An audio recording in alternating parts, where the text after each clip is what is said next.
যাদের কাছে রাষ্ট্রের দায়িত্বভার ছিল এরা অসহায় এদেশের জনগণের সহায় সম্পদ লুটপাট করে নিয়ে সব বিদেশে পলায়ন করছে। এরা আবার স্লোগান দিত আমরা মুজিবীয় আদর্শে এই রাষ্ট্র আমরা গঠন করেছি এবং এই রাষ্ট্র পরিচালনা করতেছি। কথা বলেন স্লোগান ছিল কিনা? বলতো না বঙ্গবন্ধুর আদর্শে আমরা আদর্শবান, বঙ্গবন্ধুর আদর্শে এবং মুক্তিযোদ্ধার চেতনায় দেশ পরিচালিত হচ্ছে। আমরা বঙ্গবন্ধু কন্যা শেখ হাসিনার নেতৃত্বে এবং বঙ্গবন্ধুর আদর্শে দেশ পরিচালনা করছি।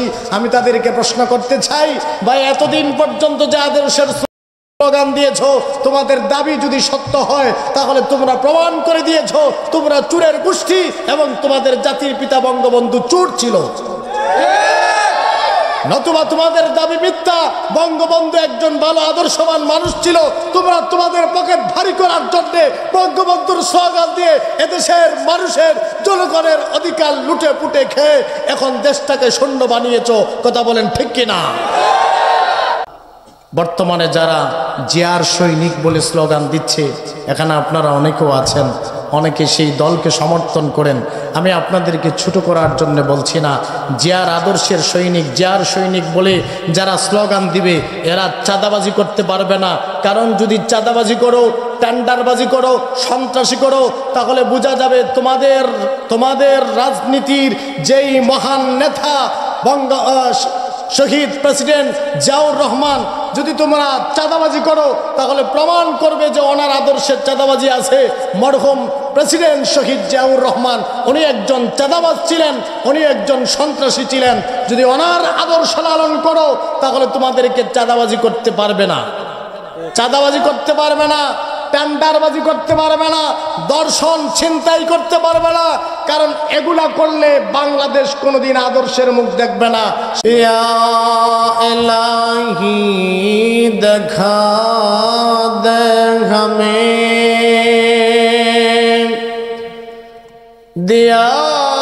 দিয়ারে মদিনা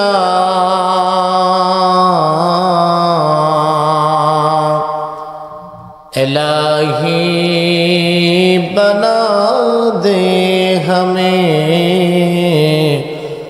गुबारे मदीना अल्लाहुम्मा जुरे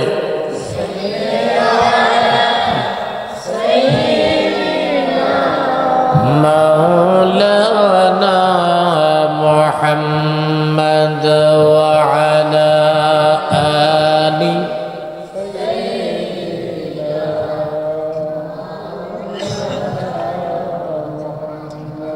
नहीं है दो जहां में मिसाल मोहम्मद जमाल खुदा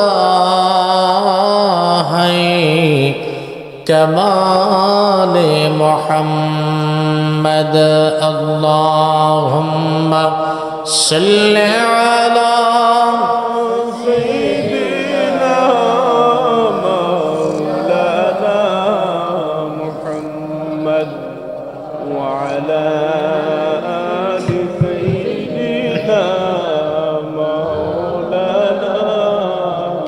मोहब्बते ज़बान छिरे किछु जिक्र करे ला इलाहा इल्लल्लाह ला इलाहा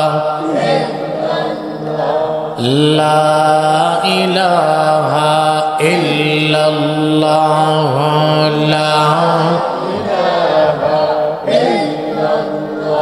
मन गुंजम दर ज़मीन आसमां मन गुंजम दर ज़मीन आसमां लेके गुंजम दर क़ुलूबे मोमिना ला इलाहा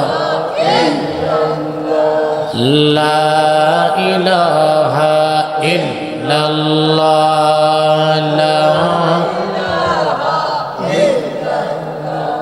ला इलाहा इल्लल्लाह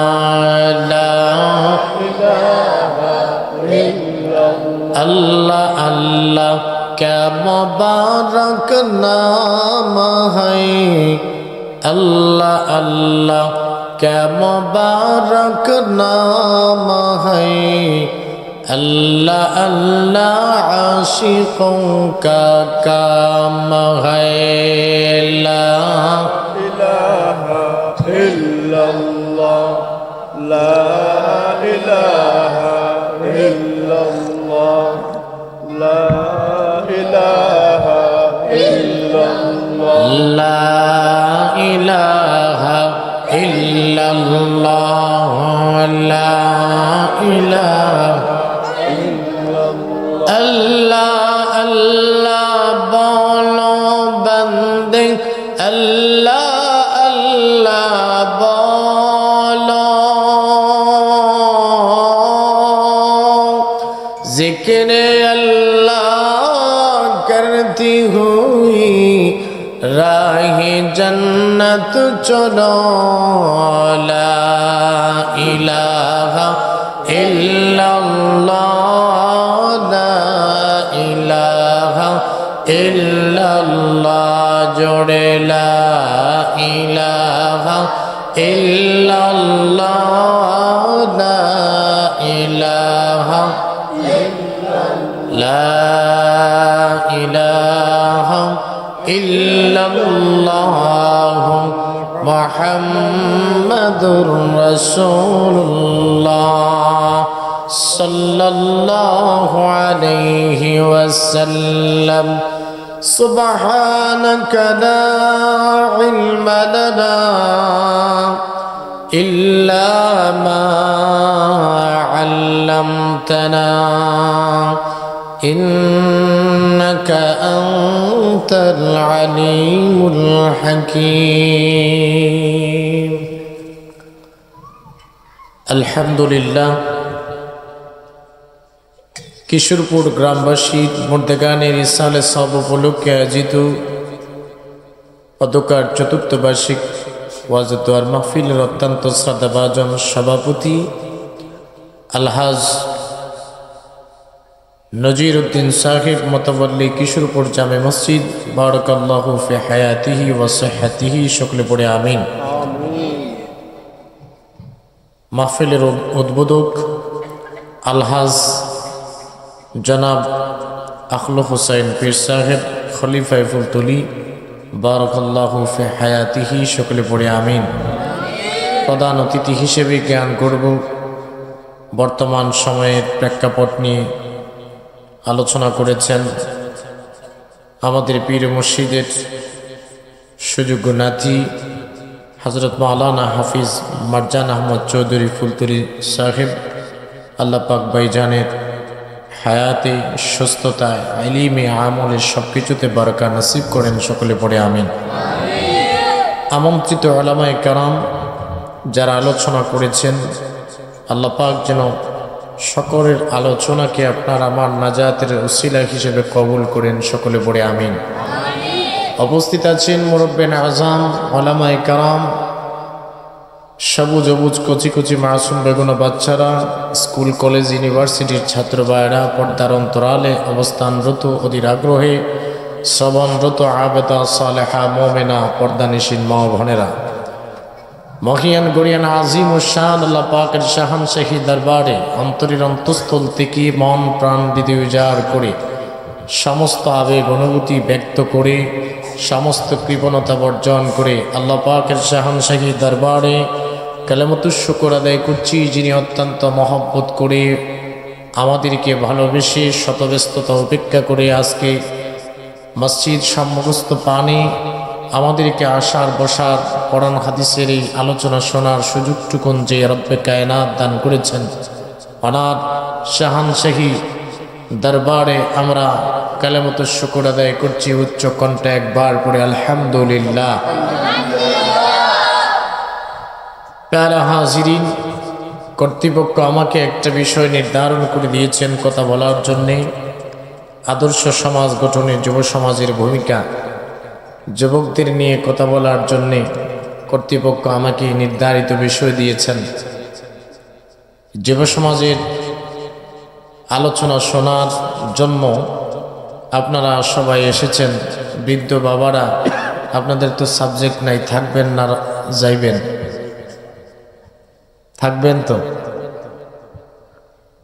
কারণ আপনাদের সন্তানরাই তো যুবক। বৃদ্ধ বাবা যারা বসে আছেন, আপনাদের অনেকের সন্তান, যুবক সন্তান আছে না নাই?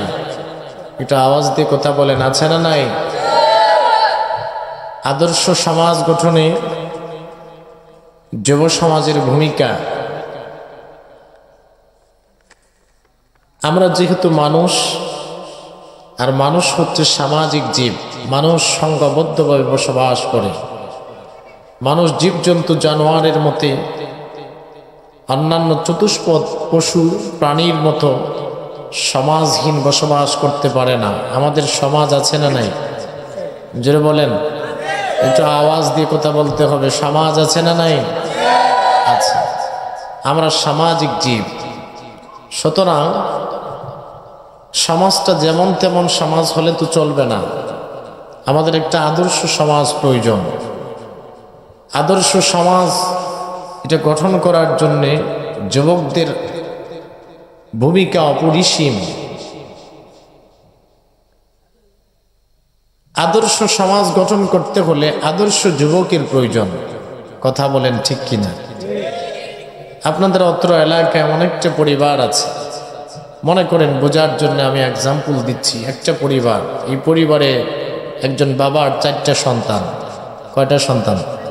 4টা। একটা সন্তান হচ্ছে বিখ্যাত কিশোরপুরের সন্ত্রাসী, কিশোরপুর এলাকার বিখ্যাত সন্ত্রাসী। আরেকটা ভাই হচ্ছে বিখ্যাত চোর, আরেকটা ভাই হচ্ছে ঘুষখোর, আরেকটা ভাই হচ্ছে জেনাখোর। এখন মাঝে মধ্যে এই ফ্যামিলি থেকে একটা মেয়ে, এই 4 ভাইয়ের এক বোন,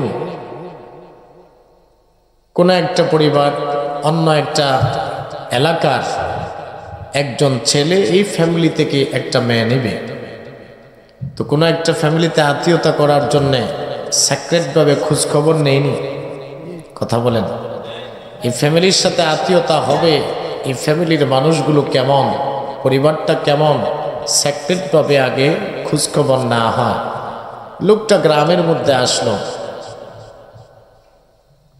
খোঁজখবর নেওয়ার জন্যে। খোঁজখবর নিতে যে এসে জানতে পারলো এরকম এইরকম অবস্থা, 4 ভাইয়ের 4টা উপাধি আছে। তার মধ্যে একজন লোক বলল যে আমাদের কিশোরপুরে এইরকম ফ্যামিলি আর নাই, এটা বিখ্যাত প্রসিদ্ধ একটা আদর্শ ফ্যামিলি। যে 4 ভাই 4টা লোক হবে, 4টা উপাধিতে ভূষিত, এই ফ্যামিলিকে কেউ যদি আদর্শ ফ্যামিলি বলে, একটা চোর, আর একটা সন্ত্রাসী, আর একটা জেনাকুর, আর একটা ঘুষখোর, এই ফ্যামিলিকে আদর্শ ফ্যামিলি বলা যাবে? কথা বলেন। যারা বলবে তার মাথার নাট বল্টু স্ক্রু ঠিক আছে না ঢিলা? সব ঢিলা। একটা ফ্যামিলি গঠন করতে হলে, আদর্শ ফ্যামিলি গঠন করতে হলে আদর্শ মানুষের প্রয়োজন। আদর্শ ফ্যামিলি মেম্বার ছাড়া একটা ফ্যামিলি আদর্শ হয় না। একটা সমাজ, আদর্শ সমাজ গঠন করতে হলে আদর্শ যুবকের প্রয়োজন, আদর্শ মানুষের প্রয়োজন। আদর্শ জাতি গঠন করতে হলে আদর্শ মানুষের প্রয়োজন। আদর্শ রাষ্ট্র গঠন করতে হলে আদর্শবান নাগরিকের প্রয়োজন। আদর্শবান নাগরিক ছাড়া যেমন আদর্শ রাষ্ট্রের আশা করা যায় না, আদর্শবান মানুষ ছাড়া তেমনি আদর্শ সমাজ গঠন করা, সমাজের চিন্তা, আদর্শ ফ্যামিলি মেম্বার ছাড়া আদর্শ ফ্যামিলির আশা করা, এটা সবই বৃথা। কথা বলেন ঠিক কিনা? সুতরাং আদর্শ সমাজ গঠন করতে হলে আদর্শ যুবক গঠন করতে হবে। যুব সমাজ শুধুমাত্র ইচ্ছা করলেই আদর্শ সমাজ গঠন করতে পারবে না, আগে নিজেরা আদর্শবান হতে হবে। যেই সমাজের যুবকরা আদর্শবান, তারাই যদি চেষ্টা করে তাহলে এই সমাজটাকে আদর্শ সমাজ হিসাবে গঠন করতে পারে। কথা বলেন ঠিক কিনা? এজন্যই তো কবি বলেছেন, যুগ জামানা পাল্টে দিতে চাই না অনেকজন, একজনই আনতে পারে জাতির জাগরণ। সমাজটাকে পাল্টাতে হলে তরুণরাই, যুবকরাই অগ্রণী ভূমিকা পালন করবে। যেই সমাজে তরুণরা, যেই সমাজে যুবকরা জেগে যায়, সেই সমাজ অটোমেটিক পাল্টে যায়। সমাজের চেঞ্জ, সমাজের পরিবর্তন আনতে হলে যুবকরাই যথেষ্ট। কথা বলেন ঠিক কিনা? জুলাইয়ের 24 অভ্যুত্থান আপনারা ভুলে গেছেন? কথা বলেন। এই যে কয়েক মাস আগে জুলাইয়ের যে গণ অভ্যুত্থান, ছাত্রদের মাধ্যমে, বৈষম্য বিরোধী ছাত্র আন্দোলনের মাধ্যমে যে অভ্যুত্থান ঘটেছে, এখানে কি 80 বয়সের বৃদ্ধরা তারা কি মাঠে নেমে আন্দোলন করেছিল? কথা বলেন। 70-80 বছর, 90 বছরের আমার কোনো বৃদ্ধ বাবারা এই মাঠের মধ্যে আন্দোলন করে নাই? এই যে হাসনাত, সার্জিস, এরকম যে নবযুবক যারা এই অভ্যুত্থান ঘটিয়েছে, সবাই যুবক ছিল। কথা বলেন ঠিক কিনা? আমার বন্ধুগণ, আদর্শ সমাজ গঠন করতে হলে যুবকদেরকে আদর্শবান হতে হবে। কার আদর্শে আদর্শবান হব? কার আদর্শে আদর্শবান যুবক হতে হবে?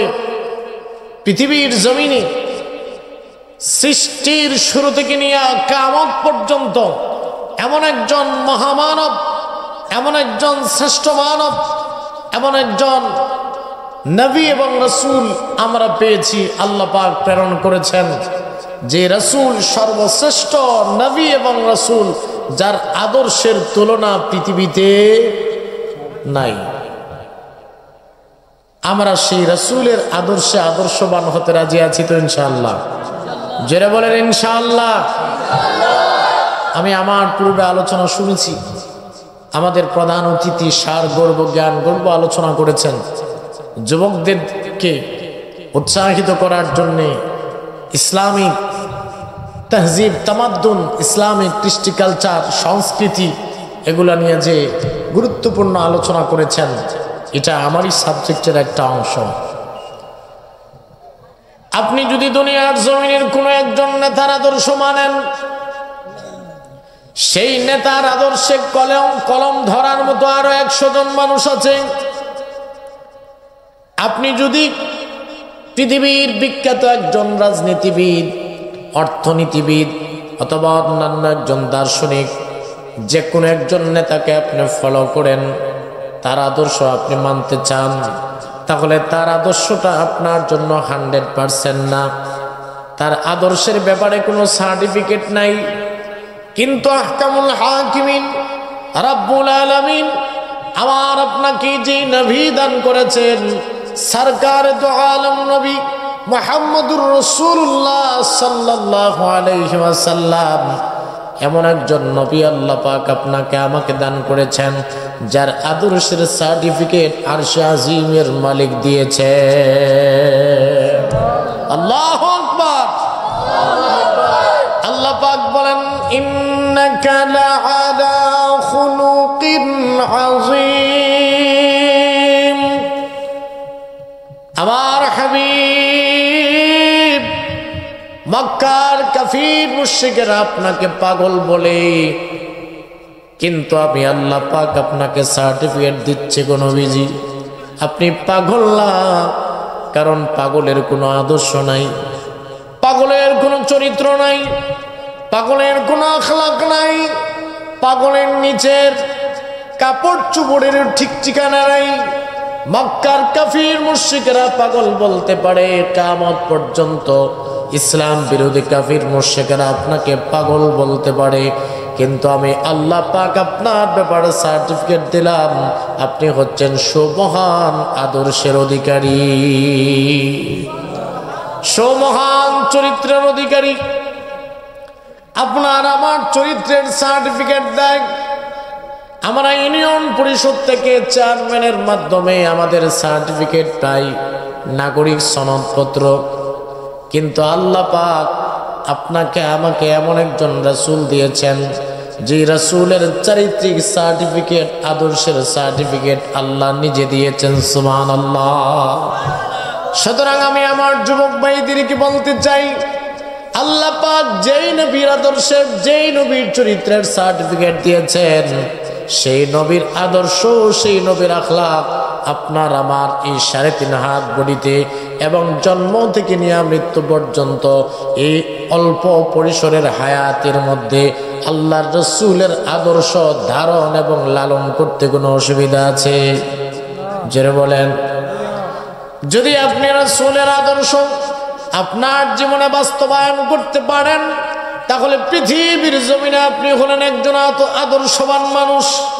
আপনি হলেন আমার রসুলের একজন আদর্শবান উম্মত, আমার রসুলের শ্রেষ্ঠ একজন উম্মত।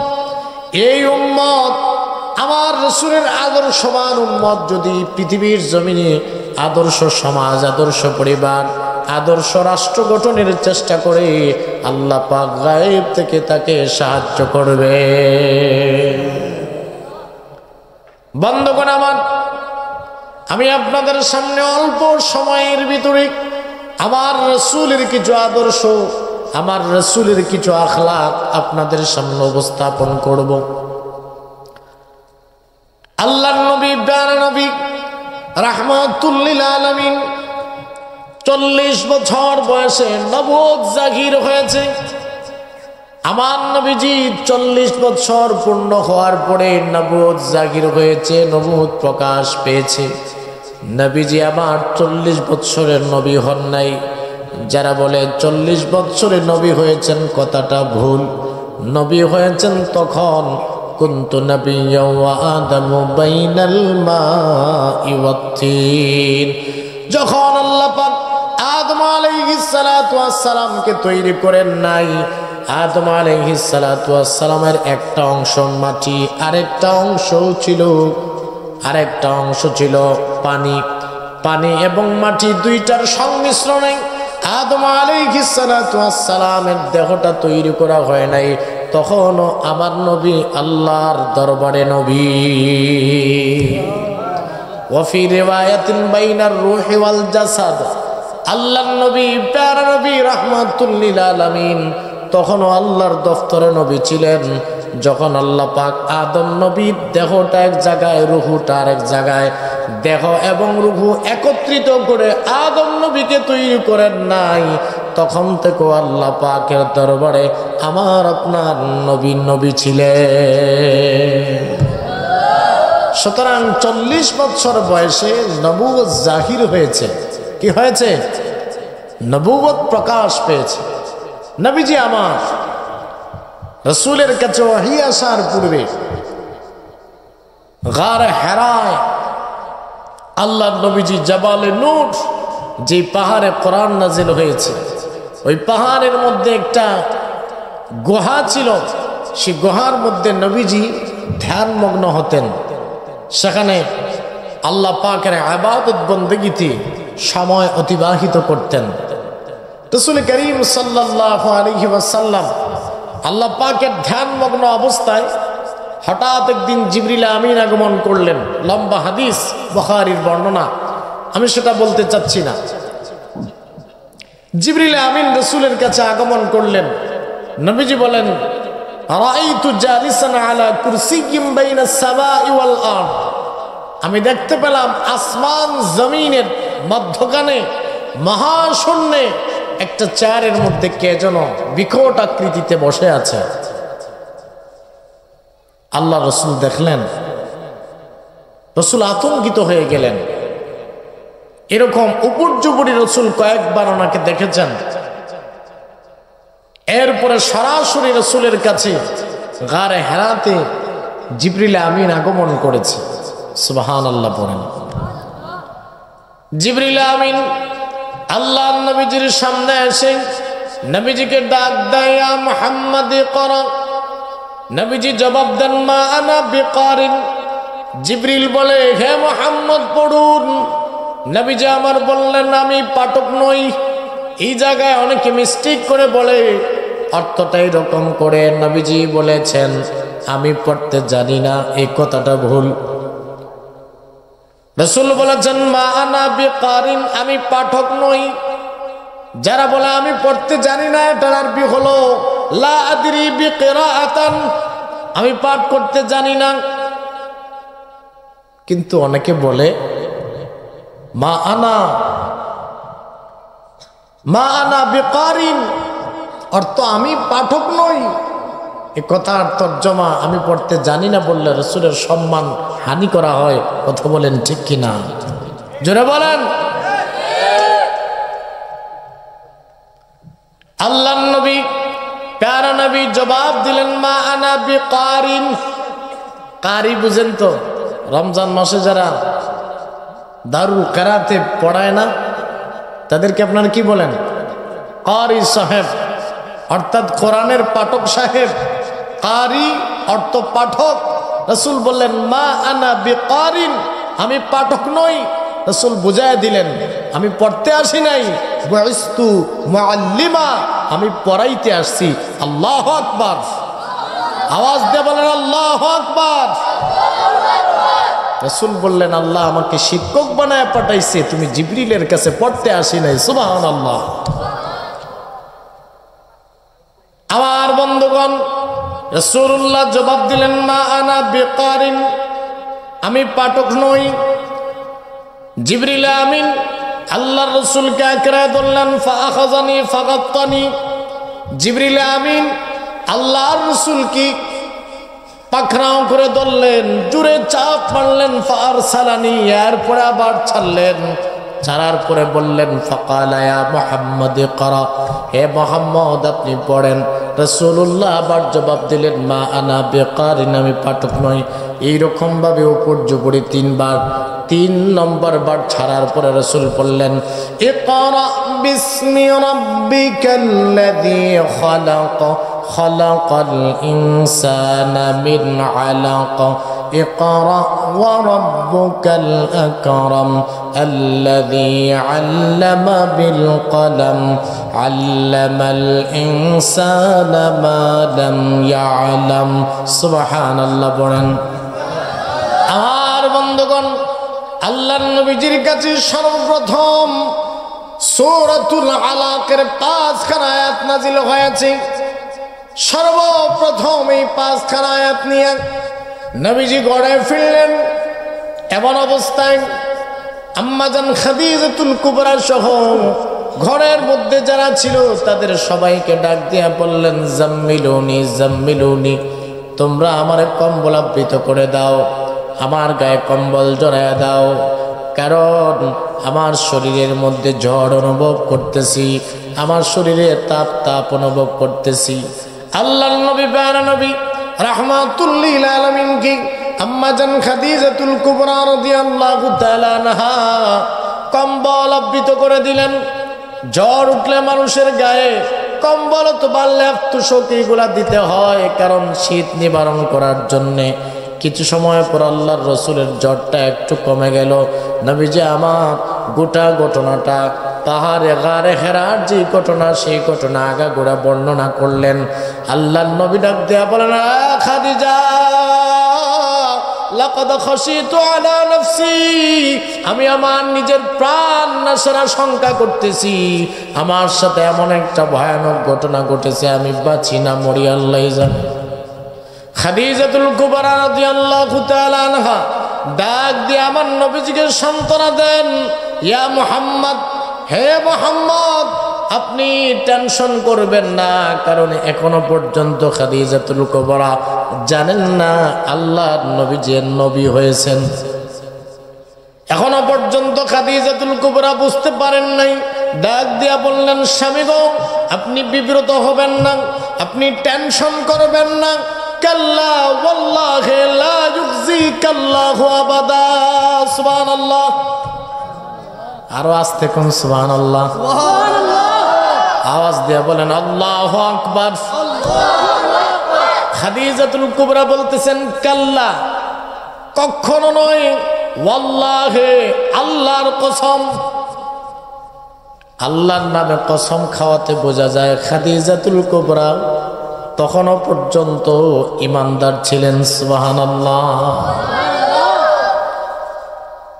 ইব্রাহিম আলাইহিস সালাতু ওয়াস সালামের মিল্লাতের প্রতি বিশ্বাসী ছিলেন। আল্লাহর নামে কসম খেয়ে বললেন কাল্লা ওয়াল্লাহি লা ইউখজিকাল্লাহু আবাদা, আল্লাহর কসম করে বলি কখনো আল্লাহ পাক আপনাকে শর্মিন্দা করবেন না, আল্লাহ পাক আপনাকে লজ্জিত করবেন না, আল্লাহ পাক কখনো আপনাকে অপমান করবেন না। কেননা স্বামী গো, আপনার মধ্যে এমন কিছু বৈশিষ্ট্য, এমন কিছু গুণ, এমন কিছু আদর্শ আপনার মধ্যে আছে। আমি যে আদর্শের কথা আপনাদেরকে বোঝাতে চাই, যে আদর্শগুলো আমার বাংলাদেশের সোনার যুবক ভাইরা যদি ধারণ করতে পারে, আল্লাহর কসম করে বলি এরা স্বর্ণের সমাজ, আদর্শ সমাজ গঠন করতে পারবে। খাদিজাতুল কুবরা ডাক দিয়া বললেন, ইন্নাকা লাতাসিলুর রাহিম। এক নম্বর আদর্শ, এক নম্বর বৈশিষ্ট্য, এক নম্বর কোয়ালিফিকেশন আপনার মধ্যেই, আপনি আত্মীয়তার সম্পর্ক রক্ষা করেন, আত্মীয়তার সম্পর্ক অটুট রাখেন, আত্মীয়তার সম্পর্ক ছিন্ন করেন না। সুতরাং আমি আপনাদেরকে বলতে চাই, যেই সমাজে আত্মীয়ের সাথে আত্মীয়ের সম্পর্ক থাকে না, আমি ওই সমাজকে কি আদর্শ সমাজ বলবো? কথা বুঝেন নাই? আত্মীয় দুই ধরনের হয় ভাই, একটা হলো নিকট আত্মীয়, আর একটা হলো দূরবর্তী আত্মীয়। আল্লাহ পাক কোরআনুল কারীমে বলেছেন, ওয়াবিদিল কুরবা, আল্লাহ পাক বলেছেন নিকট আত্মীয় এবং দূর আত্মীয়,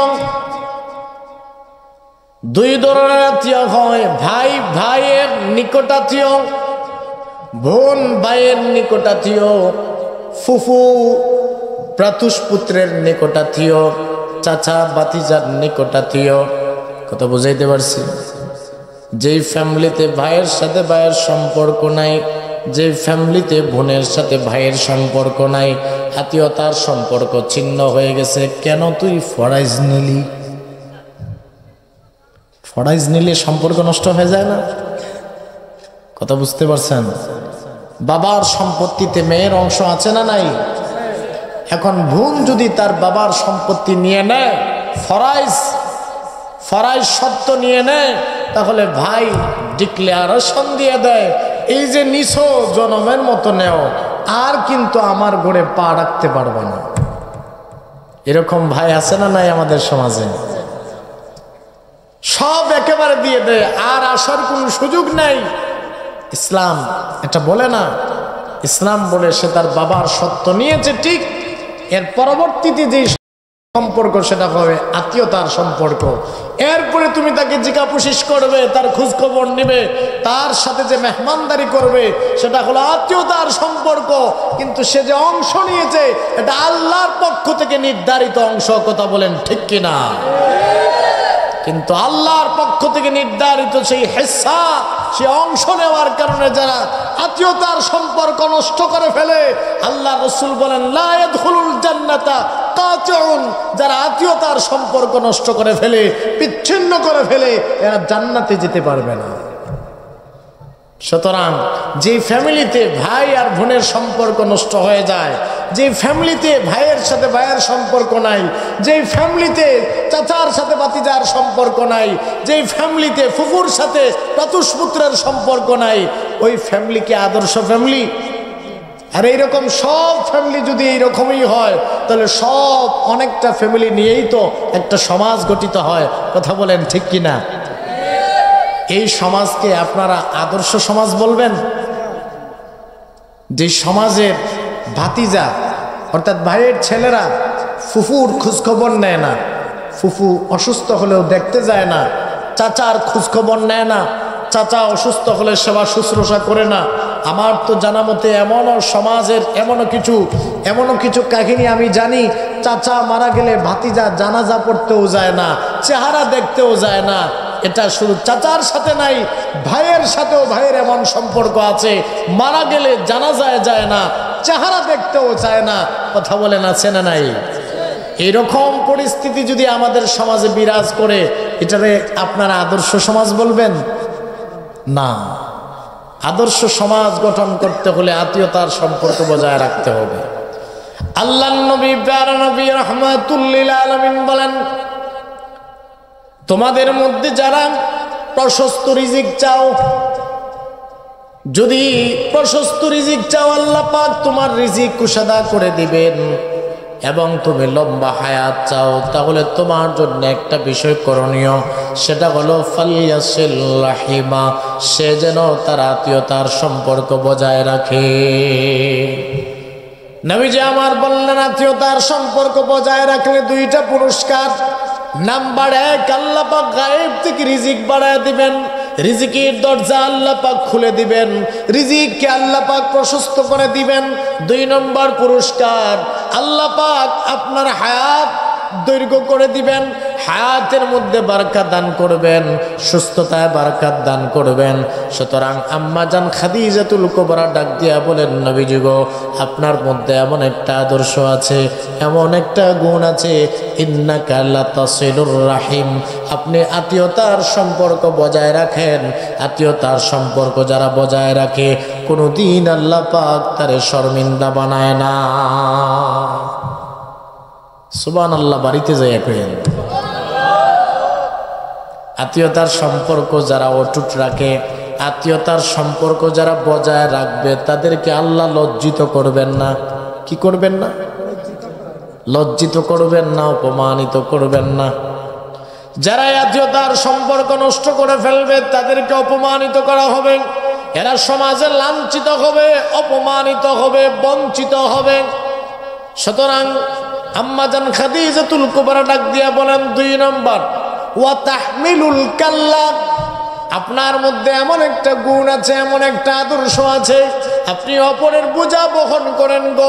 স্বামী অপরের বোঝা যে বহন করে, অর্থাৎ পরোপকারী, অপরের কাজ যে করে, অপরের কল্যাণ কামনা যে করে, তাকে কি বলেন আপনি? পরোপকারী। আল্লাহ নবী, প্রাণে নবী, সরকার দু আলম নবী বলেছেন, খায়রুন নাস মান ইয়ানফাউন নাস, মানুষের মধ্যে তারাই তো সর্বোত্তম মানুষ, যারা মানুষের কল্যাণ কামনা করে, যারা মানুষের কল্যাণ করে, যারা মানুষের উপকার সাধন করে, তারাই হলো পৃথিবীর জমিনের সর্বোত্তম মানুষ। আর যারা মানুষের ক্ষতি সাধন করে, যারা মানুষের নষ্ট করে, তারা কি? নিকৃষ্ট মানুষ। পজিটিভ আর নেগেটিভ মিলান। মানুষের উপকার সাধন যারা করে, তারা মানব জাতির মধ্যে শ্রেষ্ঠ মানুষ। আর মানুষের ক্ষতি সাধন যারা করে, তারা কি? নিকৃষ্ট মানুষ। এজন্য তো মুর্শিদ কেবলা আমাদেরকে নসিহত করতেন, অপরের কল্যাণ, অপরের ভালাই কিছু দেখে তোমার চেহারা মলিন করো না। বলতেন কিনা? জোরে বলেন, বলতেন কিনা? অপরের কল্যাণ, অপরের মঙ্গল দেখে যারা খুশ হয়, আল্লাহ তাদের জীবনকে কল্যাণময় করে দেয়। আর যারা নাখুশ হয়, যারা চেহারা মলিন করে, তাদের জীবনকে আল্লাহ পাক ধ্বংস করে দেয়।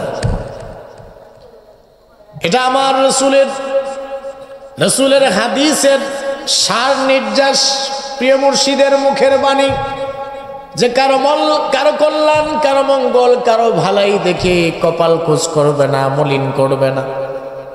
কিন্তু আমাদের সমাজে আপনি যদি আদর্শ সমাজ গঠন করতে চান, তাহলে মানুষের কল্যাণ করতে হবে, ঠিক কিনা? আপনি আদর্শ সমাজ গঠন করতে চাইবেন আর আরেকজনের শুধু বাস ঢুকাইয়া দিবেন, আদর্শ সমাজ হবে? সুযোগ পাইলেই আপনি যদি সুইয়ের ছিদ্র দিয়া কুড়াল ঢুকানোর চেষ্টা করেন, এই সমাজ কোনোদিন আদর্শ সমাজের চেহারা দেখতে পারবে? কথা বলেন না বাবা। আমাদের সমাজে তো এই টাইপের মানুষ বেশি। একটু সুযোগ যদি পায়, যে ছিদ্র দিয়া সুই ঢুকানো যাবে, ওই ছিদ্র দিয়া কুড়াল ঢুকানোর চেষ্টা করে। কথা বলেন ঠিক কিনা? কয় সুযোগ যখন পাইলাম তো একটু বাঁশ ঢুকায় দেয়, বাঁশ গেলে তার যাবে, আমার কি? এটা আমার রসুলের আখলাক নয়, আমার রসুলের আদর্শ এটা নয়। আমি আমার যুবক ভাইদেরকে সম্বোধন করে বলি যে আদর্শ সমাজ গঠন করতে হলে, আদর্শ রাষ্ট্র গঠন করতে হলে, আদর্শ ফ্যামিলি গঠন করতে হলে রসুলের আদর্শ কল্যাণকামী মানুষ হতে হবে। অপরের কল্যাণ করার মতো মানসিকতা, চিন্তা চেতনা মনের ভিতরে জাগ্রত করতে হবে, তাহলে এই সমাজ আদর্শ সমাজ হবে, নতুবা কখনো সম্ভব নয়। আম্মা জান খাদিজাতুল কুবরা ডাক দিয়া বলেন, নবী গো, স্বামী হে, ওয়া তাহমিলুল কাল্লা, আপনি ওপরের বোঝা বহন করেন, আরেকজনের বোঝা নিজের কাঁধে উঠায় নেন, এটা তো আপনার বৈশিষ্ট্য। এমন বৈশিষ্ট্যবান মানুষ যে, তাকে আল্লাহ কখনো শর্মিন্দা বানায় না, কখনো লজ্জা দিবে না, আপনি টেনশন করবেন না। আমার রাসূলের এমন গুণ, এমন বৈশিষ্ট্য ছিল, রাসূলুল্লাহ আরেকজনের বোঝা নিজের কাঁধে উঠায় নিতেন। মক্কাতুল মুকাররমায় একজন বৃদ্ধা মহিলা, এই বৃদ্ধা মহিলার কাছে গুজব ছড়িয়ে পড়েছে, মক্কায় এমন একজন যুবক, এমন একজন মানুষের আবির্ভাব হয়েছে। ওই যুবক নিজেকে নবী দাবি করে এবং অন্যান্য মানুষদেরকে তাদের ধর্ম থেকে ধর্মান্তরিত করে নিজের ধর্মে ঢুকাইয়া দেয়। বৃদ্ধা মহিলা যখন এই গুজব শুনল, নিজের গাট্টি বুস্কার সব কিছু গোল করে সামিয়ানা, নিজের মাল সামানা সব গাঠুরির ভিতরে ঢুকায়া রওনা দিয়েছে। দূর থেকে দূর অন্য কোথাও চলে যাবে, যেখানে গেলে নিজের বাপ দাদার ধর্ম রক্ষা করে বাকি জীবনটা কাটাতে পারবে, এই উদ্দেশ্যে রওনা দিয়েছে। কিন্তু ভাগ্যিস আল্লাহ পাকের কি ফায়সালা, পথিমধ্যে আমার রাসূলের সাথে ওই বৃদ্ধা মহিলার সাক্ষাৎ হয়ে গেছে। সুবহানাল্লাহ। বৃদ্ধা মহিলা কুজু বুড়ো হয়ে গেছে, খুবই বৃদ্ধা। এমত অবস্থায় নিজের গাঁটুরিটা বহন করে নিয়ে যেতে পারছে না। আমার রাসূলের সাথে হঠাৎ সাক্ষাৎ। রাসূলুল্লাহ ডাক দিয়া বললেন, বৃদ্ধা মা, আপনি কই যাইবেন? বৃদ্ধা মহিলা বলে, অদূরে আমার কিছু আত্মীয় স্বজন আছে, আমি তাদের কাছে যেতে চাই। রাসূল বললেন, আপনি তো আপনার গাঁঠি নিজে বহন করতে পারছেন না, দেন আমার কাছে দেন, আমি নিজে আপনাকে গন্তব্যে পৌঁছায় দেব। সুবহানাল্লাহ। কথাটা কে বলতেছেন? বিশ্ব নবী, সরকার দু আলম নবী, দু জাহান সরদার নবী মুহাম্মদ সাল্লাল্লাহু আলাইহি ওয়াসাল্লাম। একজন বেদিন কাফের মহিলার গাঁটটি নিজের কাঁধে উঠাইতে রাজি, কোন সংকোচ বোধ করতেছেন না। সুবহানাল্লাহ। কি যে শিক্ষা আমাদের জন্য। আল্লাহর নবী, প্যারা নবী গাঁঠুরি নিজের কাঁধে উঠায় নেন, বৃদ্ধা মহিলাকে তার গন্তব্য পৌঁছায় দিলেন, তার আত্মীয় স্বজনের কাছে পৌঁছায় দিলেন। যখন নবীজি গাঁঠুরি মাথা থেকে নামায়া তাকে সমঝায়া দিয়া চলে আসতেছেন, এমন সময় বৃদ্ধা মহিলা ডাক দিয়া বলে, হ্যাঁ যুবক, তুমি তো আমার অনেক ব্যথা যন্ত্রণা, আমার মনের কথা, গোপন কথাগুলো শুনলাম। বৃদ্ধা মহিলা ডাক দিয়া বলে, যুবক রে, তুমি চলে যাচ্ছ, কিন্তু এখনো পর্যন্ত তোমার পরিচয়টা দিলে না। প্রতিমধ্যে আল্লাহর রাসূল ডাক দিয়ে বলেছিলেন, বৃদ্ধা মা, তুমি কেন তোমার বাড়িঘর ছেড়ে দিয়া অদূরে সেই পাহাড়ে জঙ্গলে চলে যাচ্ছ? বৃদ্ধা মহিলা জবাব দিল, শুনতে পেয়েছি মোহাম্মদ নামের একটা যুবকের আবির্ভাব হয়েছে। এই যুবক নাকি অন্যান্য মানুষদেরকে তাদের ধর্ম থেকে ধর্মান্তরিত করে নিজের ধর্মে দীক্ষিত করে। আমি যাতে আমার ধর্ম, আমার পূর্বপুরুষ বাপ দাদার ধর্ম রক্ষা করে বাকি জীবনটা কাটাতে পারি, মুহাম্মদের খপ্পরে যাতে না পড়ি, সেই জন্যে আমি আত্মগোপনে চলে যাচ্ছি। রাসূলের কাছে কথাটা বলল। আল্লাহর রাসূল সাল্লাল্লাহু আলাইহি ওয়াসাল্লাম তার গাঁটুরি তাকে সমঝায়া দিয়া রাসূল যখন রিটার্ন করলেন, ফিরে আসতেছেন, এমন সময় বৃদ্ধা মহিলা ডাক দিয়া বলে, যুবক রে, আমার পরিচয় তোমাকে দিলাম, আমার মনের গোপন কথাগুলো তোমাকে বললাম, কিন্তু তোমার পরিচয় এখনো তুমি দাও নাই, তুমি তোমার পরিচয়টা একটু দাও না। আমার নবী ডাক দিয়া বলেন, বৃদ্ধা মা, যেই মুহাম্মদের ভয়ে তুমি তোমার বাড়িঘর ছেড়ে দিয়া পাহাড়ে আশ্রয় নিয়েছো, আমি অন্য কেহ না, আমি হচ্ছে সেই যুবক মুহাম্মদ। আল্লাহু আকবার। বৃদ্ধা মহিলা ডাক দিয়া বলে, মুহাম্মদ কি বলতেছো তুমি? যে মুহাম্মদ এমন আদর্শের অধিকারী হতে পারেন, এমন চরিত্রের হতে পারেন, এই সমহান চরিত্রের মানুষ কোনোদিন তাকে কাউকে জোরপূর্বক ভাবে নিজের ধর্ম থেকে অন্য ধর্ম থেকে নিজের ধর্মে আনতে পারে না। সুতরাং আল্লাহ পাক সাথে সাথে বৃদ্ধার অন্তরে হেদায়েতের নূর জ্বালাইয়া দিলেন। ডাক দিয়া বৃদ্ধা মহিলা বলে, মোহাম্মদ তোমার হাতটা একটু প্রসারিত করো, আমি তোমার হাতে হাত রেখে এই মুহূর্তে কালেমা পড়ে মুসলমান হতে চাই। আদর্শের গুণে ইসলাম বিজয়ী হয়েছে। আদর্শের মাধ্যমে মক্কা বিজয় হয়েছে, যুদ্ধ করতে হয় নাই।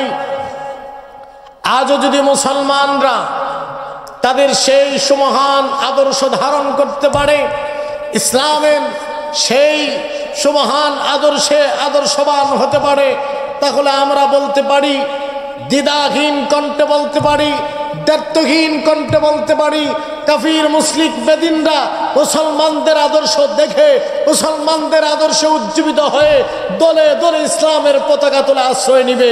কথা বলেন ঠিক কিনা? কিন্তু আফসোস, দুঃখজনক হলেও সত্য, আমরা আমাদের সেই ঐতিহ্য, আমরা আমাদের সেই মহান ইসলামের আদর্শ আমরা বর্জন করে কাফির মুশরিক বেদিন বিজাতীয়দের আদর্শ লালন করেছি। এমন নিকৃষ্ট জাতিতে আমরা পরিণত হচ্ছি, আমরা নিজেদের দিকে থাকালে নিজেদের বমি চলে আসে। কথা বলেন ঠিক কিনা? এটা কোনো মুসলমানের আদর্শ, মুসলমানের সংস্কৃতি, মুসলমানের কৃষ্টি কালচার হওয়ার কথা নয়, কিন্তু সেগুলো আমরা আমাদের বাস্তব জীবনে অ্যাপ্লাই করতেছি। এটা আমাদের জন্য দুঃখজনক। আম্মা জান খাদিজাতুল কুবরা ডাক দিয়া বলেন, ওয়া তাহমিলুল কাল্লা, আপনি অপরের বোঝা বহন করেন। অনেকগুলা কাহিনী, অনেক হাদিসের বর্ণনা আছে, বলতে গেলে সময়ের প্রয়োজন। এরপরে আল্লাহর নবী, প্যারা নবীকে খাদিজাতুল কুবরা ডাক দিয়া বলেন, আগো স্বামী, আপনি টেনশন করবেন না। 3 নম্বর, আপনার মধ্যে এমন একটা আদর্শ আছে, এমন একটা গুণ আছে, ওয়া তুকরিমুদ দাইফ, আপনি মেহমানদের সম্মান করেন, আপনি মেহমানদারি করান, আপনি আত্মীয় পরায়ণ, আত্মীয়তা পরায়ণ আপনার মধ্যে আছে। আপনি মেহমান নওয়াজি করেন, মেহমানদারি করানো আমার নবীজির সুন্নাত। কার সুন্নাত? জোরে বলেন না, কার সুন্নাত? আল্লাহর নবী বলেন, মান কানা ইউমিনু বিল্লাহি ওয়াল ইয়াউমিল আখির ফালইউকরিম দাইফা, যে তোমাদের মধ্যে যে ব্যক্তি ঈমানের দাবিদার, যে আল্লাহকে বিশ্বাস করে, পরকালকে বিশ্বাস করে, তার উচিত সে যেন মেহমানদের সম্মান করে, মেহমানদারি করায়। আমাদের অবস্থা এমন, আমরা তো মেহমান দেখলে কপালে ভাঁজ 3টা পড়ে। কথা বলেন ঠিক কিনা? চেহারা মলিন করে বলে, আসার আর সুযোগ পাইলে না, অমনিতি যে কষ্ট আছে। বাজার দেবার করবো, আর টাকা পয়সা নাই, হাতে একেবারে খালি, তোমার আসার আর সময় হইল না, এখন আইয়া পড়ছো। চেহারা মলিন করে মনে মনে অভিশাপ দেয়। বন্ধুগণ, আমার রসুলের আখলাক, আমার রসুলের আদর্শ, আমার রসুলের বৈশিষ্ট্য হচ্ছে মেহমানদারি করানো, মেহমানদের সম্মান করা, ইজ্জত করা আমার রসুলের বৈশিষ্ট্য। আল্লাহ রসুল সাল্লাল্লাহু আলাইহি ওয়াসাল্লামকে আম্মা জান খাদিজাতুল কুবরা ডাক দিয়া বলেন, ইয়া রাসূলুল্লাহ, আপনার মধ্যে আরো বৈশিষ্ট্য আছে, ওয়া তুঈনু আলা নওয়াইবিল হাক্কি, আপনি তো আর্থমানবতার জন্য কাজ করেন। সমাজের দুস্থ পীড়িত এতিম অসহায় বিধবা তাদের জন্য কাজ করেন। আপনার মতো পৃথিবীর জমিনে মানবতার জন্য নিবেদিত প্রাণ পৃথিবীর ইতিহাসে আর নাই, কিয়ামত পর্যন্ত আসবেও না। সুবহানাল্লাহ। সুতরাং আদর্শ সমাজ কায়েম করতে হলে এই আদর্শ, এই আখলাক, এই বৈশিষ্ট্য আপনার আমার যুবকদের মধ্যে থাকতে হবে। অসহায় মানুষদের হক তাদের কাছে পৌঁছায় দিতে হবে। অসহায় মানুষের হক যদি নিজে আত্মসাৎ করেন, তাহলে আদর্শ সমাজ হবে? একটু বলেন না বাবা, আদর্শ রাষ্ট্র পাবেন না। যার কারণে তো আমাদের দেশের 12টা বাজাইছে। যাদের কাছে রাষ্ট্রের দায়িত্বভার ছিল, এরা অসহায় এদেশের জনগণের সহায় সম্পদ লুটপাট করে নিয়ে সব বিদেশে পলায়ন করছে। এরা আবার স্লোগান দিত, আমরা মুজিবীয় আদর্শে এই দেশ এই রাষ্ট্র আমরা গঠন করেছি এবং এই রাষ্ট্র পরিচালনা করতেছি। কথা বলেন, স্লোগান ছিল কি না? বলতো না বঙ্গবন্ধুর আদর্শে আমরা আদর্শবান, বঙ্গবন্ধুর আদর্শে এবং মুক্তিযোদ্ধার চেতনায় দেশ পরিচালিত হচ্ছে। আমরা বঙ্গবন্ধু কন্যা শেখ হাসিনার নেতৃত্বে এবং বঙ্গবন্ধুর আদর্শে দেশ পরিচালনা করছি। আমি তাদেরকে প্রশ্ন করতে চাই, ভাই এতদিন পর্যন্ত যে আদর্শের স্লোগান দিয়েছো, তোমাদের দাবি যদি সত্য হয় তাহলে তোমরা প্রমাণ করে দিয়েছো তোমরা চোরের গোষ্ঠী এবং তোমাদের জাতির পিতা বঙ্গবন্ধু চোর ছিল। নতুবা তোমাদের দাবি মিথ্যা, বঙ্গবন্ধু একজন ভালো আদর্শবান মানুষ ছিল। তোমরা তোমাদের পকেট ভারী করার জন্য বঙ্গবন্ধুর স্লোগান দিয়ে এদেশের মানুষের জনগণের অধিকার লুটে পুটে খেয়ে এখন দেশটাকে শূন্য বানিয়েছো। কথা বলেন ঠিক কিনা?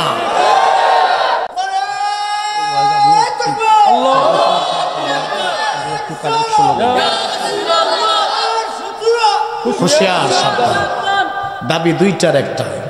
যদি দাবি সত্য হয় তাহলে বঙ্গবন্ধুকে তোমরা চোর প্রমাণ করতেছো, যে উনিও চোর ছিলেন, ওনার আদর্শে আমরাও চোর। ওনার চুরির আদর্শ ধারণ করে এই জাতিকে আমরা বোকা বানিয়ে আমরা চুরি করে ব্যাংকে কোটি কোটি টাকা বেগম পাড়ায় বাড়ি বানিয়েছি। কথা বলেন ঠিক কিনা? এক একজনকে ধরলেই ঘরের মধ্যে বাসার মধ্যে কোটি কোটি টাকা পাওয়া যায়। আর যদি তোমাদের আদর্শের স্লোগান সত্য হয়, বঙ্গবন্ধু আদর্শবান, তাহলে তোমাদের দাবিটা মিথ্যা ছিল। যারা বর্তমানে যারা জিয়ার সৈনিক বলে স্লোগান দিচ্ছে, এখানে আপনারা অনেকেও আছেন, অনেকে সেই দলকে সমর্থন করেন। আমি আপনাদেরকে ছোট করার জন্য বলছি না। জিয়ার আদর্শের সৈনিক, জিয়ার সৈনিক বলে যারা স্লোগান দিবে এরা চাঁদাবাজি করতে পারবে না। কারণ যদি চাঁদাবাজি করো, টেন্ডারবাজি করো, সন্ত্রাসী করো, তাহলে বোঝা যাবে তোমাদের রাজনীতির যেই মহান নেতা শহীদ প্রেসিডেন্ট জিয়াউর রহমান, যদি তোমরা চাঁদাবাজি করো তাহলে প্রমাণ করবে যে ওনার আদর্শের চাঁদাবাজি আছে। মরহুম প্রেসিডেন্ট শহীদ জিয়াউর রহমান উনি একজন চাঁদাবাজ ছিলেন, উনি একজন সন্ত্রাসী ছিলেন। যদি ওনার আদর্শ লালন করো তাহলে তোমাদেরকে চাঁদাবাজি করতে পারবে না, চাঁদাবাজি করতে পারবে না, টেন্ডারবাজি করতে পারবে না, দর্শন ছিনতাই করতে পারবে না। কারণ এগুলা করলে বাংলাদেশ কোনোদিন আদর্শের মুখ দেখবে না, শান্তির মুখ দেখবে না। আমরা শান্তিতে বসবাস করতে চাই, এদেশের মানুষ, এদেশের জনগণ শান্তি চায়। মসনদে ক্ষমতায় যেই যাও আমাদের কিচ্ছু যায় আসে না। আমরা আমাদের অধিকার, আমাদের মৌলিক অধিকার এবং আমরা শান্তিতে নির্বিঘ্নে নিরাপদে বসবাস করতে চাই। কথা বলেন ঠিক কিনা? আল্লাহ পাক যেন তাদেরকে তৌফিক দান করেন, সকলে বলে আমিন। সুতরাং আমার এই যুবক ভাই যারা আমার সামনে বসে আছে, কেউ আওয়ামী লীগ পছন্দ করেন, কেউ জাতীয় পার্টি পছন্দ করেন, কেউ জামাতে ইসলাম পছন্দ করেন, কেউ বা বিএনপি পছন্দ করেন, যেই রাজনীতি করুন আমার কিচ্ছু যায় আসে না, কোনো অসুবিধা নাই। তবে হাত ধরে পা ধরে বলে যাই, আপনি ছোট্ট হলেও একটা পদের মধ্যে আপনার একটা পদ আছে, আপনি আপনার নেতাকে আপনি নিজে আদর্শবান হবেন, আদর্শের মধ্যে থাকার চেষ্টা করবেন, আপনার নেতাকে আদর্শের উপর রাখার চেষ্টা করবেন। নেতার কথায় চাঁদাবাজি করবেন না, কারণ চাঁদাবাজি, টেন্ডারবাজি, দর্শন, ছিনতাই, চুরি, রাহাজানি, খাদ্যে ভেজাল দেয়া, ওজনে কম দেয়া, সবগুলা আমার রসুলের আদর্শের বিরোধী। কথা বলেন ঠিক কিনা? আর যুব সমাজ যতদিন পর্যন্ত এগুলিতে লিপ্ত থাকবে ততদিন পর্যন্ত আদর্শ সমাজ, আদর্শ রাষ্ট্র কায়েম করা সম্ভব।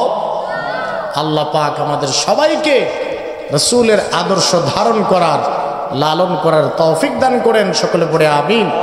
আল্লাহ পাক যেন এই মাহফিলটাকে কবুল মঞ্জুর করেন। সকলে পড়ে আমিন।